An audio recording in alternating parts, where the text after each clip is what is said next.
Hi, this is Sam Drogi with the Bee Inventory Monitoring Lab. Today we want to show and demonstrate how to preserve specimens in hand sanitizer in ways that allow people to handle them, to put them under the microscope, and to keep them around for displays. So we want to show you where we're going. Here's four examples, I guess. This first one here is a set of Alga Chlora Pura in hand sanitizer. You can see how nicely they float. Then the next one is a set of tiger beetles, and the next one after that is a worm of some kind, and then the very last one is a nomada, a type of parasitic bee. And this is what we're going to concentrate on. We're going to concentrate on putting specimens into cuvettes, because as you can see, the cuvette is very clear, it's square, and it's made of plastic and has lots of good optical qualities.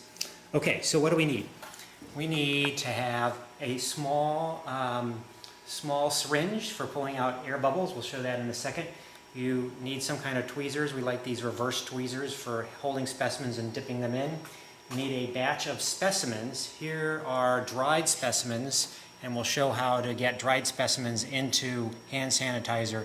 You can also use specimens, and it's probably a little bit better, that have been in alcohol, but what you can't do is you can't use fresh material. It either has to be dried, or it has to be in alcohol, or the gel in the hand sanitizer is just simply going to dissolve and you'll just have alcohol in there.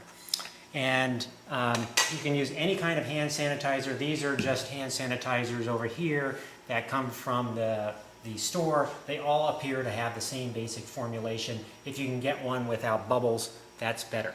Okay, so the first thing we're going to do is we're going to take some hand sanitizer, and usually we just take the entire top off of the jar, and we're going to dump hand sanitizer into some dried specimens. And we're going to let them soak overnight. Better would actually be to let them soak for several days, because what needs to happen is the hand sanitizer has to soak into the specimen and replace the air that's inside the specimen. Because as you can see from some of our specimens and some of our examples, little tiny bubbles of air will come out of the specimen and it just won't look good. It doesn't do anything, but a nice presentation is a specimen in hand sanitizer that looks like it's floating with no bubbles in it. Okay, so we have a little cuvette here. It's empty. We're going to take our ketchup bottle with hand sanitizer in it, and we are going to pour, and I realize I should have my reading glasses on, but I don't, some hand sanitizer in there about halfway up. Then we're going to get a specimen out of here, out of our pre-soaked specimens. Let's get a little Alga Chlora, and we're going to drop it in there. And we're not going to worry about positioning it right now. I'm just going to fill up the tank the rest of the way here with hand sanitizer. And we're going to put a cap on it. No cap, everything will evaporate out. And we're just going to let that continue to soak, because bubbles, as you can see all the bubbles in there, bubbles will continue to come out of the specimen for a while. So we're just going to let it sit for a week. And then once we have that done, we're going to come back like this specimen here, and we're going to remove bubbles from there. I'm going to use the syringe. This one has a very narrow tip, so it's super handy.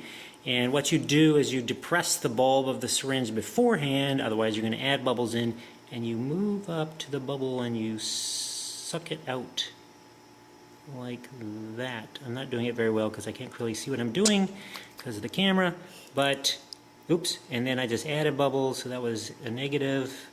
But you get the basic point. You're moving bubbles by inhaling them into the syringe. That's it. And once you have the bubbles removed, then you want to add a little bit to the top. You want to completely fill the container with hand sanitizer. If you add some more bubbles at the same time, you know how to remove them. And then you're going to do it to overflowing. So you want more than enough. So you add the cap onto the top, get rid of the excess hand sanitizer, and then we have done massive testing, as we have found that super glue rather than crazy glue does a better job and a neater job of sealing the edges. So at this point you can seal the edges around the cuvette, and the specimen will stay there indefinitely. And, oh gosh, I forgot one thing. So you can position the specimen prior to crazy gluing by using an extremely thin probe or wire. You can use a paper clip. This happens to be something that was something used in microbiology, which I forget its name, but you can now move this specimen around however you like in the hand sanitizer jar by skillfully, which I'm not demonstrating very well, using the probe to position the specimen and the wings and the antennae. So you get the point. Then after that, after you have it positioned, then you can crazy glue the top, or actually no, sorry, super glue the top on. That pretty much makes it indestructible.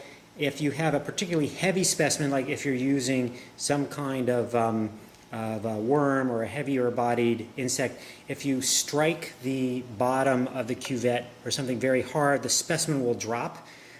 So since you've super glued it, you will have to reverse that process. Otherwise it will just, very light specimens will float indefinitely, and you can treat them very roughly and pass them out to kids, and they're pretty much indestructible. The key is not to use any fresh material, otherwise the gel disappears and, you know, what's the point? Okay, that's it. Hope you enjoy it. Bye-bye.